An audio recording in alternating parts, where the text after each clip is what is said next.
BJP के सांसद और फिल्म अभिनेत्री कंगना रनौत ने प्रधानमंत्री नरेंद्र मोदी को उनके जन्मदिन पर अवतार बताया है। कंगना ने कहा है कि पीएम नरेंद्र मोदी महिलाओं के कल्याण के लिए अवतरित हुए हैं। मेरा ये मानना है कि उनके व्यक्तित्व का सबसे विशेष बात है उनकी आशावादी सोच। ऐसे लोग जन्म नहीं लेते, ऐसे लोग अवतरित होते। आज हमारे नेता ना कि सिर्फ हमारे देश में ही चहेते हैं, जबकि पूरा विश्व में वो सबसे लोकप्रिय नेता है। वो एक फुल ब्लोन ब्लेजिंग सन है, वो चमकता हुआ सूरज है। असली सेक्युलर और लिबरल और फेमिनिस्ट अगर कोई है तो वो है नरेंद्र मोदी। श्री नरेंद्र मोदी जी एसेंशियली उनकी पर्सनैलिटी का एक क्या ये ट्रेट है, चाहे उन्होंने बचपन में न जाने कितनी ही मुश्किलें सही हो, चाहे कितना ही संघर्ष उन्होंने किया हो, वो सभी। और खैर उन दिनों में तो बहुत लोग गरीबी के थ्रू जाते थे, बहुत लोग जो और बहुत बड़ी बड़ी जो स्थितियां परिस्थितियां उनके पास आती थी। लेकिन प्रधानमंत्री जी की पर्सनैलिटी में ऐसी वो क्या बात है कि वो प्रधानमंत्री बने, कि उन्होंने जिंदगी में आने वाली अपनी हर जो भी उनको जो सिचुएशन आई उसको उन्होंने एक यंत्र या तंत्र की तरह इस्तेमाल करके अपनी जो है मजबूती और अपने आप को और ज्यादा सक्षम किया।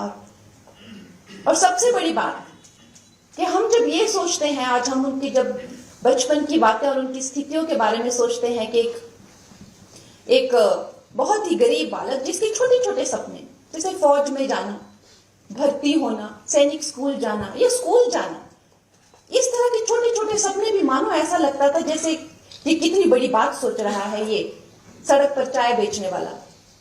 तो ऐसे जो हमें लगता है सामान्य तौर पे ऐसे दुर्भाग्य अगर किसी को हो, लेकिन वो उनमें ऐसे क्या विशेष बात थी कि भाग्य स्वयं जो है इस भारत के भाग्य विधाता को घड़ रहा था, वो उनमें ऐसी क्या इस तरह का उनके व्यक्तित्व की क्या उनमें जो बात थी। मेरा ये मानना है कि उनके व्यक्तित्व का सबसे विशेष बात है उनकी आशावादी सोच, उनकी जो पॉजिटिव थिंकिंग है। और जब उन्होंने इस देश की बागडोर अपने हाथों में संभाली 2014 में, तो आप लोग ये चीज नोटिस कीजिएगा कि वो खुद ये समझते थे कि इस देश की सबसे नेगेटिव पॉइंट इस वक्त पे जो है वो इसकी निराशाजनक जो इसकी सोच है। तो वो जहां भी गए, चाहे वो महिलाओं से, चाहे वो किसानों से, चाहे वो सैनिकों से, वैज्ञानिकों से, युवा, जहां भी वो गए, उन्होंने सिर्फ और सिर्फ उस निराशावादी सोच पे जो है वो टारगेट किया। और उन्होंने सारे समस्त देश को जो है एक आशावादी जुनून से कि हम कर सकते हैं, हम कर दिखा सकते हैं। और उन्होंने जो उस टाइम पे कैंपेन भी किए, अब ये आत्मविश्वास, आत्मसम्मान, देश की सफाई करो, मेक इन इंडिया, ऐसा लगा कि जैसे मानो जन जन जो है एक आशावादी सोच से भर चुका है। और जो भी, चाहे वो गुलामी का, स्वतंत्रता का न जाने कितने सदियों की गुलामी रही हो, या वो निराशावादी जो ये सरकारें रही हो, उनको भूलकर ऐसा लगा कि भारत एक नई दिशा में चल पड़ा है। और उसका जगदीश जी ने बड़े विस्तार से बताया कि उसका क्या परिणाम हुआ। हम थर्ड बिगेस्ट इकोनॉमी बनने जा रहे हैं, हमें पंख लगते हैं, हम चांद पर लैंड हो जाते हैं। इस तरह की जो अद्भुत जो बातें हैं ये सिर्फ मात्र 10 सालों में हो रही है। आज हमारे नेता ना कि सिर्फ हमारे देश में ही चहेते हैं, जबकि पूरा विश्व में वो सबसे लोकप्रिय नेता है। और अगर देखा जाए तो उन्हें कदम कदम पर जिंदगी ने इस तरह से तराशा है। जब एक बालक जो है अपनी माता को इस तरह की परिस्थितियों में देखता है कि 6 बच्चे हैं, पिता का हाथ भी सर पर नहीं है, दूसरों के घर में कपड़े धोना, बर्तन धोना, अवश्य ही वो बालक जो है जिंदा रहने के लिए, सिर्फ जिंदा रहने के लिए अपने भाव को उसे कठोर करना होगा। क्योंकि वो क्या क्या देखे, वो अपने भाव को वो कैसे जिंदा रखे।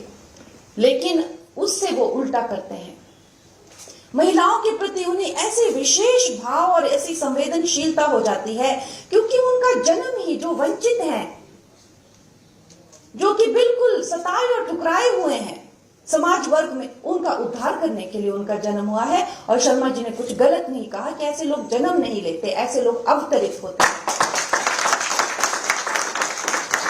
तो जैसे ही उन्होंने अपनी बागडोर संभाली तो ऐसा लगा महिलाओं के लिए तो कोई मसीहा ही जैसे आ गया है। चाहे उनके लिए सबसे पहले शौचालय या उनको धुएं के अंधकार से कि इन सब बेटियों माताओं को जो है गैस चूल्हे दिए जाएं, उनके नाम के अकाउंट खोले जाएं, बेटियों को जो है वो पोषण के लिए, गर्भवती बेटियों को पेंशन दी जाए, इनके लिए जो है मकान बनाए जाएं। न जाने कितनी योजनाएं, अगर मैं गिनाने बैठूं तो शायद वक्त मुझे कम पड़ेगा। बेटियों को जो है वो पॉलिटिक्स में रिजर्वेशन दी जाए। ऐसा लगा कि जैसे मानो कोई अवतार ही आके यहाँ पर जो वंचित हैं और जो सबके सताए और ठुकराए हुए हैं उनका उद्धार करने के लिए आए हैं।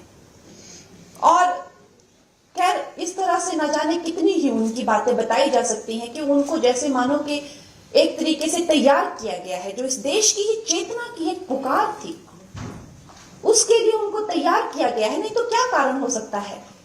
ऐसा कैसा व्यक्तित्व होता है कि जो पिता की चिता को आग लगाता है, पहुंच जाता है अपनी नेक्स्ट मीटिंग पे, और वो कोई प्रधानमंत्री नहीं है उस वक्त, कोई मीडिया वहां पे उसको अपलोड करने के लिए नहीं है, कोई एक फैन क्लब्स नहीं है कि भाई हाँ ऐसा हुआ, ऐसा किया इन्होंने आज। एक मामूली से जो है वॉलंटियर है, शायद कोई नोटिस भी नहीं करेगा उनकी ये महानता। कहां से आती है उनमें इस तरह की दृढ़ता कि वो माता की चिता को आग लगाते पहुंच जाते हैं मीटिंग पे।